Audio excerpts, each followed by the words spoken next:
had this super random thought when I got in the car. I was kicking the slush out from the tire guards or whatever the hell they are. I was like, why in the hell do Star Wars vehicles not have wheels? I saw somebody pose that question one time. Like, they were talking about, like, well, all their machines are either gliding or they have legs, because in the Star Wars universe, it's like, oh, they just discovered that walking was better than rolling. But that, I think it was a Reddit post. I don't even know. The Reddit post didn't say why.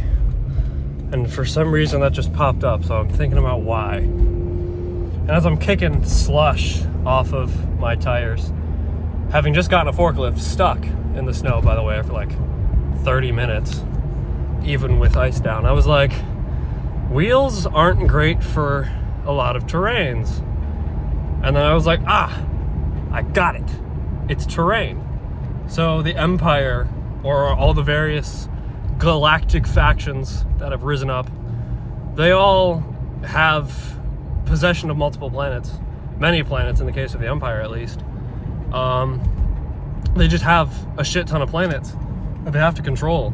And if you're mass producing vehicles for a galactic empire, you need to have something that's the most well suited to any terrain it might face, any terrain those vehicles might face. So where things like levitation don't work, like with small speeder bikes you can do that, but look at something like an AT-AT. That thing's way too big to make a bunch of them float. But legs were just the most suited to every terrain. Like, imagine trying to drive on Endor. Like, drive through the frickin' like thick jungle. Like, that would be terrible. But like walking, you can just step over shit. And like with Hoth, imagine trying to drive something on ice and snow. It sucks. I would know. I just tried to do it and failed. But I can walk on ice. Hell, I was running on the ice. I was running back and forth because I lost my walkie-talkie, and I was like, where the hell is the walkie-talkie? So I ran out to the back and I ran back up the front. Didn't find it, by the way. But it's like legs are just better suited for things like forests and sand and ice. Like, think about freaking Tatooine. Like, imagine trying to drive on Tatooine. Like, that would be terrible. So I don't know. I think that's the why of the question I saw posed on a Reddit post that I don't even know if it's a Reddit post or not. Yeah, if anybody was wondering why everything in the Empire walks instead of drives, I guess that's why. Anyway, yeah. Bye. I lied again. I'm not going. I just got home. I was thinking about it. I was thinking about potential comments like, well, some Star Wars vehicles have wheels. Because that's how obviously somebody would say that would sound. I'm kidding, by the way. I think when it comes to some Star Wars vehicles with wheels, the ones that have wheels, like the vehicles that actually drive, aren't meant to be in other areas. I think specifically I'm thinking about the Mandalorian. I think it's one of the seasons, where there's this big like prison transport with multiple cars and it's driving over the mountains or something. Mando's up on top of it. He's fighting off people. And it's like, well, that vehicle has wheels. It's a big vehicle and it has wheels, a bunch of them. What's the deal with that?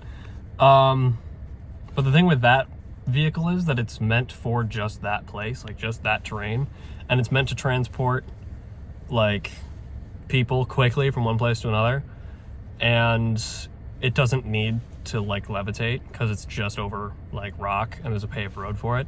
I think there's like transports on Tatooine, we see them in the Kenobi show, where Obi-Wan is in this like levitating transport train looking thing going over the desert, and it's like, well, why doesn't that thing have wheels? It's because of the sand. It's because driving over the sand would not go as quickly as levitating. But with the rocks, you don't need to levitate over the rock. They just kind of paved a road for it. It's kind of like we don't really need flying cars right now because our roads don't require us to like fly around.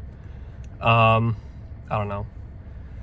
I also think flying cars would be freaking chaotic on our current setup of planet, but whatever. That's not the point. The point is, most Star Wars vehicles don't have wheels because of the terrain.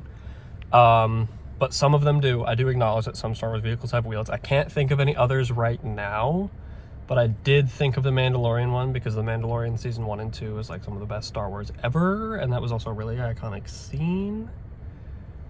So yeah, that's, I guess, what I was thinking of. I was imagining potential comments about like, this Star Wars vehicle has wheels and you didn't address it. I'm addressing it now, prematurely. There's nobody to even be mad about right now. I'm being mad at a hypothetical person. So yeah. I also think part of it is just like, it looks cool.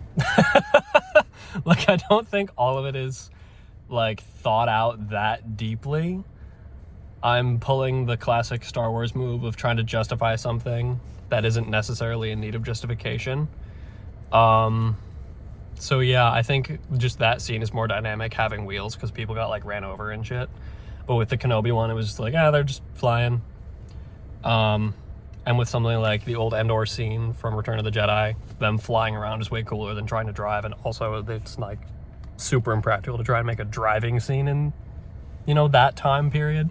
The 1980s, like trying to make driving through the jungle intense would have been super difficult with the CGI they had. So yeah, it boils down to what's more cinematic. But to try and make that into something that's actually practical, it's kind of fun. So that was that. Bye for real now? ?